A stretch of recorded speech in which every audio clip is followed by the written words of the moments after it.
Ako si Maria at ito ang aking kwento.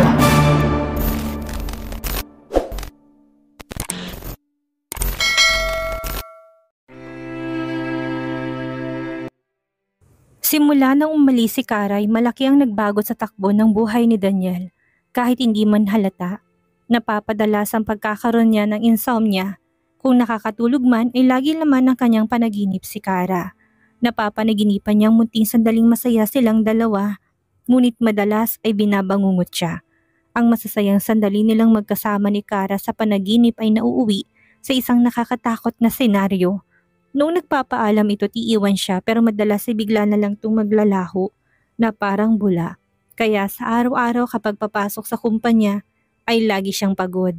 Hindi magawang makapag-focus sa trabaho. "Sir, ayos lang po ba kayo?" tanong ni Eunice. Pansin niyang pagod sa mukha ng amo. "I'm fine, dalhan mo na lang ako ng kape," utos ni Daniel. Mabigat na napabuntong hininga si Eunice saka umalis. Pagbalik, sa halip na kape ay tsa ang ibinigay niya. "Ito pong inumin niyo at pagkatapos ay magpahinga na muna kayo." Nagtaas ng matalim na tingin si Daniel sa sekretarya. "Kape ang hinihingi ko. Pero ito ang masigit niyong kailangan, sir." "Ano bang sabi ng doktor sa inyo? Hindi po ba may insomnia kayo? Kaya kailangan niyo magpahinga kung kinakailangan. Saka hindi naman makakatulong sa inyong pag-inom ng kape. Dahil hindi naman kayo umuusad sa trabaho." Prangkang tugon ni Eunice. Mas lalong nairita si Daniel, pero aminadong may punto to, kaya hinayaan na lamang niya. Pag-alis ng sekretarya, ininom niya na ang tsaa. Matapos maubusin na pagpasiyahan niyang magpahinga na muna. Sumandal siya sa kinaupuang swivel chair at ilang sandali pa'y ramdam na niya ang pagbigat ng talukap ng mga mata, hanggang sa tuluyan na nga siyang nilamon ng antok at nakatulog. Samantalang sa labas naman ng opisina, habang wala si Eunice sa pwesto nito, sinamantala naman ni Kayla ang pagkakataon. Pasimple siyang dumaan sa opisina, mabuti na lamang at bukas ang window blinds kaya nakikita niya mula sa loob si Daniel. Sa muling pagdaan ay napansin niyang natutulog to sa kinuupuan na ikinangiti niya. "Ang cute," komento niya pa. Pagkatapos ay nagpalinga-linga sa paligid. Wala pa si Eunice at wala ring nakakapansin sa kanya ngayon, kaya lakas loob niyang binuksan ang pinto at pumasok sa opisina. Maingat ang hakbang niya sa paglapit kay Daniel upang hindi ito magising. "Kara," mahinang bulong ni Daniel habang kunot na kunot ang noo. Napasimangot si Kayla dahil maging sa pagtulog ay ang asawa pa rin ito ang hinahanap. Magkaganon man, hindi niya pa rin napigilang mamangha sa gwapong mukha ni Daniel. Ang tipo talaga nito ang gustong-gusto niya sa isang lalaki. Kaya sinamantala niyang pagkakataong malaya tong natitigan. Mas inilapit niyang mukha sa puntong mahalikan na niya ito. "Kara," untag na naman ni Daniel. Nairita si Kayla kaya nasabi niyang nasa isip. Bakit may nahanap ang taong wala naman dito? Na mapagtanto ang pagkakamaling nagawa ay agad niyang tinakpan ng bibig, ngunit huli na siya dahil nagising na ito. "Anong ginagawa mo dito?" mababalang tanong ni Daniel. Napaatras si Kayla at muntik pang mabuwal. Gusto niyang magpaliwanag pero wala siyang masabi. Huling-huli siya sa akto. "Anong ginagawa mo dito?" pag-uulit ni Daniel na tuluyan ng tumayo sa kinaupuan. "Hindi mo na kasi ako pinapansin after ng gabing tinulungan mo ko sa daan. Dahil ba sa umamin ako?" lakas loob na tanong ni Kayla. Dumilim ang aura ni Daniel at sa paraan pa lang ng tingin ni siguradong kakabahan ng kahit na sino. "Labas!" sabay turo sa pinto. Napapitlag si Kayla, saka napatras pang muli. "Wala akong ginagawang masama, gusto ko lang mapalapit sa'yo." "Lalabas ka? O gagawa ko ng paraan para hindi ka na makabalik pa sa kumpanya?" banta ni Daniel. Sa ganoong eksena na abutan ni Eunice ang dalawa. Nang marinig niyang ingay sa loob ng opisina ay napasugod siya kaagad. "Anong ginagawa mo dito?" aniya kay Kayla saka ito hinawakan sa siko para palabasin. "Ang kapal naman ng pagmumukha mong pumasok sa office of the CEO at sabihin ng mga salitang yon. Wala kang pinagkaiba sa pinsan mo." Sa narinig ay biglang na-triggered si Kayla. "Wag mo kong itulad sa kanya, wala akong ginagawang masama." "At ano pala? Halatang-halatang style mo. Katulad ng pinsan mo," akusa ni Eunice. Naiiyak na sa kinatatayuan si Kayla. Gusto niyang ipagtanggol ang sarili pero hindi niya magawa, lalo pat maraming nakatingin na empleyado sa kanila.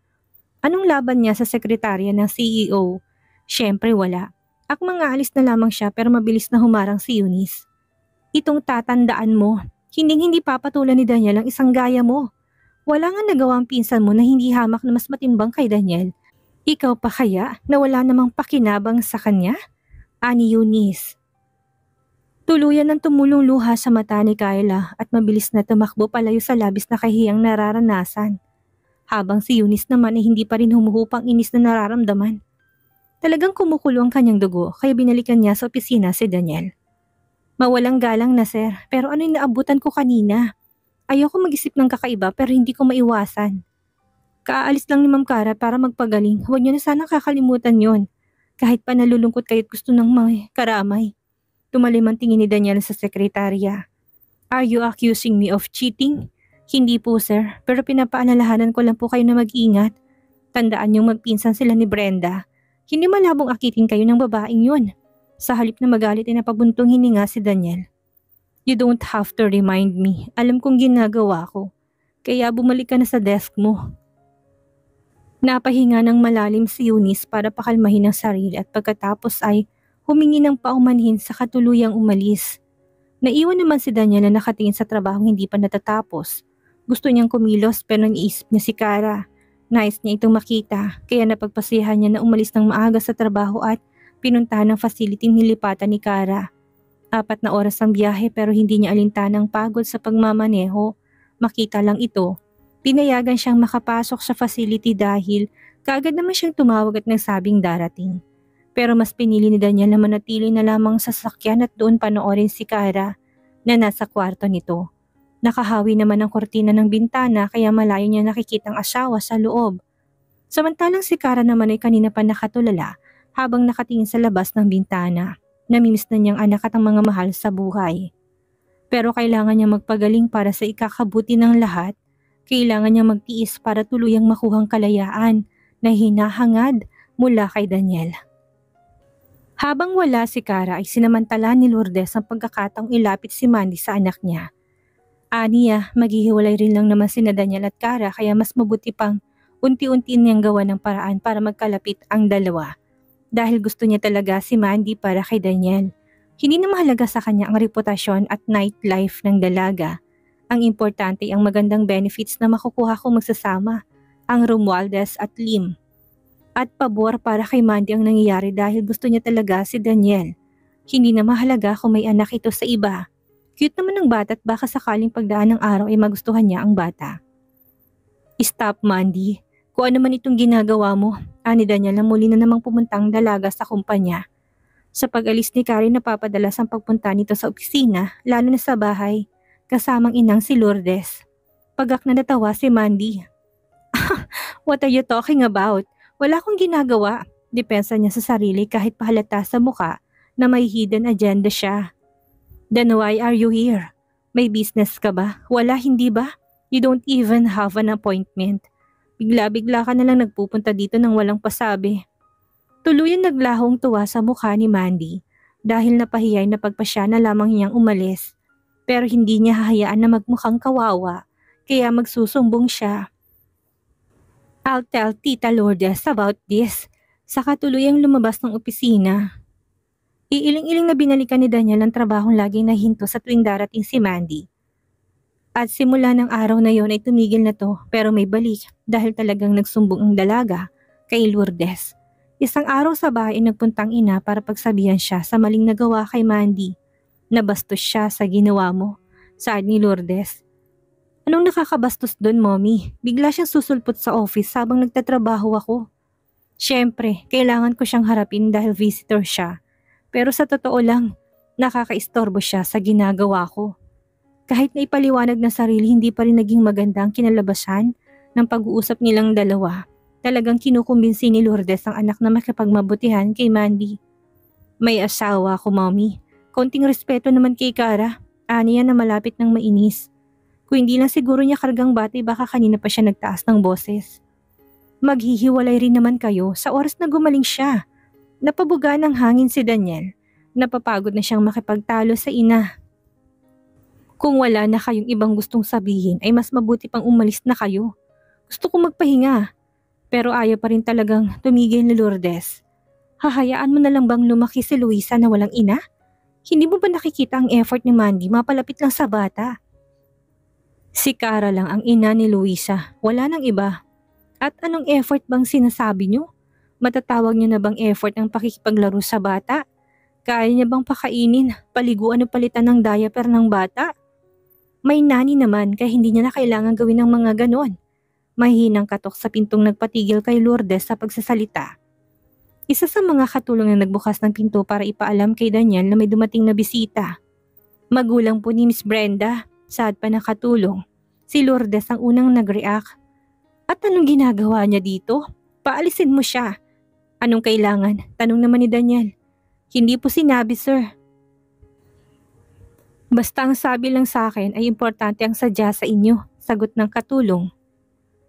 Kaya kahit ayaw ni Daniel ay napilitan na siyang harapin si Lorna dahil sa ina, panay kasi ang sabi nitong palalayasin ang ginang. Dito lang kayo, Mi, at ako ang haharap, ani Daniel sa kapinaubaya sa nani saglit ng bata. Pagkatapos ay bumaba siya para harapin si Lorna, ngunit hindi pala ito nag-iisa. Kasama nito si Kyla. Anong kailangan niyo? Diretsahan tanong ni Daniel matapos lapitan ng dalawa. Tiningnan ni Lorna ang pamangkin. Ano pang hinihintay mo? Udyok niya. Si Kyla na kanina pa nakatungo ay nagsalita nang hindi tinitingnan si Daniel sa mga mata. I just want to say sorry sa nagawa ko nung nakaraan. Hindi ko po sinasadya. Paghingi niya ng paumanhin, napakunod doon si Daniel. Naguguluhan dahil hindi na kailangan pang magpunta ng dalawa para lang sa ganung bagay. Kinalimutan na nga niyang mapangahas na ginawa ni Kyla. Bahagyang lumapit si Lorna. Napag-uusapan kasi siya sa kumpanya at nahihirapan siyang magtrabaho. Baka naman may magawa ka. Kailangan makompleto ni Kyla ang OJT niya para makapagtapos. Hindi ko kontroladong mga empleyado ko, ani Daniel. Pero alam ko may magagawa ka, Daniel, kahit bilang pagtanaw na lang ng utang na loob kay Brenda. Sana'y pagsabihan mo mga empleyado mo. Nalitang mga mata ni Daniel sa tinura nito. Ngunit bago pa makapagsalita ay naunahan na siya ng ina. Ang kapal naman ng pagmumukha mo para mag-demand sa anak ko. Sino ba kayo? Si Lourdes na bumababa ng hagdan. Kagad na hinarap ni Daniel ang ina para hindi na lumala ang sitwasyon. Tama na, Mi. Huminahon kayo. Bakit ako? Siya dapat ang pagsabihan mo, talagang ginagamit niya pa. Hanggang ngayon ang anak niyang matagal ng patay. At ano ulit yung sinabi mo kanina? Sa kabinalingan si Lorna. Bilang utang na loob, ano bang ginawa ng anak mo kay Daniel? Hindi ba't puro hingi lang naman siya ng kung ano-ano? Hindi yan totoo. Si Brenda ang dahilan kaya nagising noon si Daniel mula sa koma. Pagtatanggol ni Lorna sa yumaong anak. Oh, come on! Ako pa talagang lolokohin mo? Alam ko naman na peki lang at nagpapanggap. Natigilan si Lourdes na mapagtanto ang mga nasabi. Napalunok siya nung laway sa kadahan-dahang nilingon si Daniel na may takot sa mga mata. Mas lalo pa siyang nataranta na nakatingin na pala ito sa kanya. Tinging manunuot at talagang kakabahan ng kahit na sino. Anong sabi niyo, Mami? Tapusin niyo. Nang hindi sumagot si Lourdes ay nagpatuloy si Daniel. Kung ganun ay alam niyong galing kay Kara siyang nagmamay-ari ng CD tape na laging pinapatugtog noong nasa ospital ako. Yun ba ang gusto niyo sabihin? Kailan pa, Mi? Noon niyo pa ba alam? Sagutin niyo ko. Huwag mo kong pagtataasan ng boses. I'm your mother, ani Lourdes. Yes, I knew all along. Sa umpisa pa lang, pag-amin niya taas noong sinabi ang katotohanan. Sa unay gusto ko si Kara para sa'yo dahil sa family background niya. Pero nang bumagsak ang negosyo ng pamilya nila, ay nag-isip ako ng paraan para maalis siya sa landas. At dumating naman sa eksena si Brenda kaya sa isang iglap ay nagkapira-piraso ang vase na nasa table ng basagi ni Daniel. Napahiyaw ang tatlong babaeng naroon sa takot. Ang mga katulong na narinig ang ingay ay kagad na lumapit. Pero nag-aalinlangan na kumilos matapos makitang among galit na galit. Nanginginig ang kamay ni Daniel at nagdidilim talagang paningin niya ng mga sandaling yun. Hindi siya makapaniwala na muli naloko siya ng ina. Nasa ganun tagpo sila nang humahango sa dumating si Eunice. Sir, kanina ko pa po kayo tinatawagan pero hindi kayo sumasagot. Si Ma'am Kara po, may nangyari sa kanyang hindi maganda. 10 minutes ago ay nakatanggap ng tawag si Eunice habang papunta sa mall. Ang tawag ay mula sa facility kung nasaan si Kara. Ang sabi ng staff ay bigla na lamang nanghinat na wala ng malay si Kara. Sinusubukan namin tawagan si Mr. Romualdez pero hindi siya sumasagot. Kaya sa inyo na po kami tumawag. Saad ng staff. Okay, at susubukan ko siyang kontakin, ani Eunice. Ngunit gaya na sinabi ng staff ay hindi talaga sumasagot si Daniel sa tawag dahil madadaanan naman niya ang subdivision. Bago magtungo sa mall ay dumiretso na siya, patungo doon. Pagdating wala pa man siya sa mismong entrance ng bahay, narinig na niya na may kung anong nabasag sa loob kasunod ang tili na kung sino mang nagmamayari ng mga boses. Pero hindi na mahalaga kay Eunice kung anong komosyon man ang nangyayari sa loob dahil higit na mas importante si Kara. Sir, kanina ko pa po kayo tinatawagan pero hindi kayo sumasagot. Si Ma'am Kara po, may nangyari sa kanya hindi maganda. Napalingon si Daniel. Ang galit na naramdaman ay biglang nawala nang marinig ang sinabi nito. Anong nangyari sa kanya? Sa daan ko na lang sasabihin ko anong nangyari. Sa ngayon ay kailangan niyo magpunta doon sa facility. Wala namang sinayang na oras si Daniel at bastang nagmarcha palabas ng bahay para sumakay sa kotse ni Eunice. Naiwan sina Lourdes, Lorna at Kayla na naguguluhan. Nagmaneho agad si Eunice paalis sa lugar. Sa kumpanya na po tayo dediretso at natawagan ko ng operator para ihanda ang helicopter. Tumango lang si Daniel bilang komento sa mabilis nitong pagkilos. Ilang minutong lumipas ay nasa himpapawid na sila sakay ng private helicopter ng kumpanya para sa mga emergency purposes. Ang 4 na oras na biyahe gamit ang sasakyan ay nag-iisa na lang dahil helicopter. Pagdating sa facility kagad silang dinala sa opisina ng doktor ni Kara para ipaliwanag ang nangyari. Ayon sa doktor ay may na-intake tong substance sa sadyang delikado kapag sobrang pumasok sa katawan. Sa ngayon ay na-cleanse na ang tiyan ni Kara at ligtas na.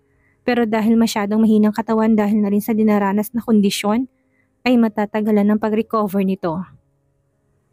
Sa paanong paraan nangyari yun? Paano nainom ni Kara? Talaga bang nagbibigay kayo ng ganong klaseng gamot sa pasyente nyo? Doon na inamin ng doktor na may staff silang hinuli dahil sinadyang pagpapainom nito ng gamot. Para namang sasabog sa galit si Daniel ng sandaling yun. Iharap niya sa akin ang staff na yan. Sir, tawag ni Eunice dahil alam niya magkakagulo sa oras na makaharap ni Daniel. Ang tinutukoy na staff, maging ang doktor hindi rin sang-ayon sa nais nito. Then, ipaliwanag niyo sa akin ngayon din kung bakit niya yun nagawa kay Kara. Hiyaw ni Daniel. Hindi na nakontrol ang sarili at pinagpupukpok ang table sa harap nila. Iharap niyo sa akin. Huminahon kayo, Mr. Rodriguez. Inamin naman niya sa amin na nagawa lang niya yun dahil sa pera, sad ng doktor. Natigilan si Daniel at saka napaisip. Sinong nag-utos? Diretsahan niyang tanong. Hindi niya masabi sa amin, pasensya na. Then ako ang kakausap sa kanya. Perang kailangan niya, hindi ba?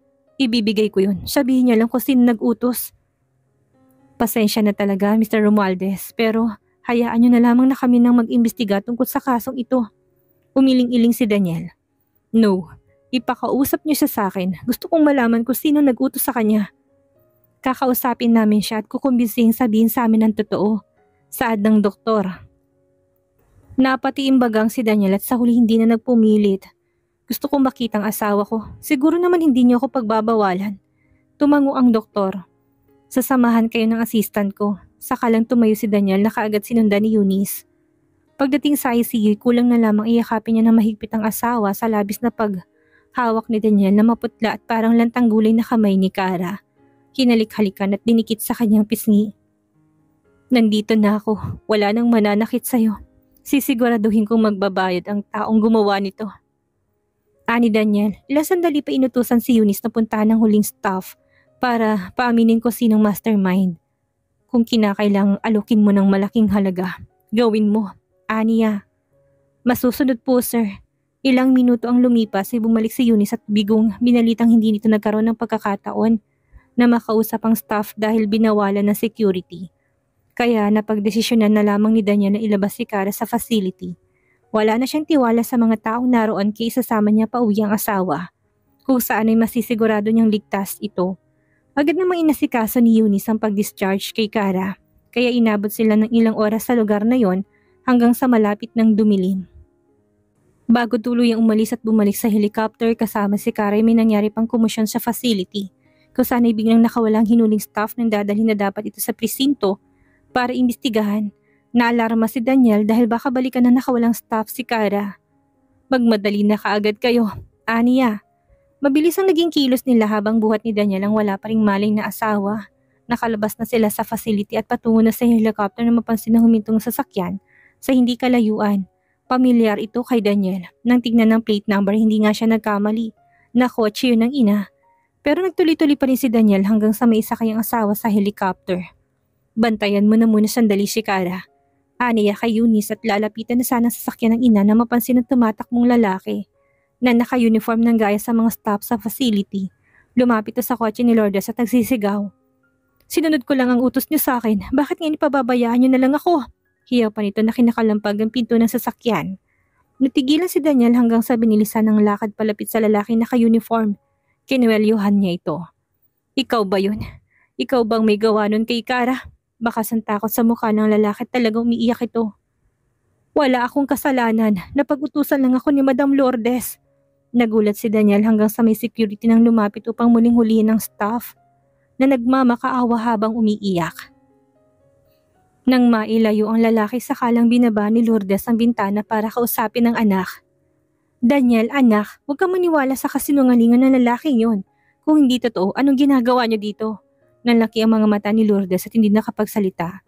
Nag-aalala lang ako kaya nag-aalala kayong mabisto? Sa tingin niyo maniniwala pa ako sa dami ng atrasong ginawa niyo sa akin? Hindi ko ngayon magagawa kay Kara. Bakit ko naman siya sasaktan? Wala akong sinabing nasaktan o kung ano man ang nangyari sa kanya ngayon. Kaya bakit niyo alam? Putol muli ni Daniel sa sasabihin nito. Lumikot ang mga mata ni Lourdes. Halatang naghahanap ng maidadahilan. Ayaw niyo magsalita? Sige at tatanungin ko na lang yung lalaki kanina. Mga alis na siya pabalik sa facility nang mabilis siyang napigilan ng ina sa braso. Magsasalita na ako, ani Lourdes.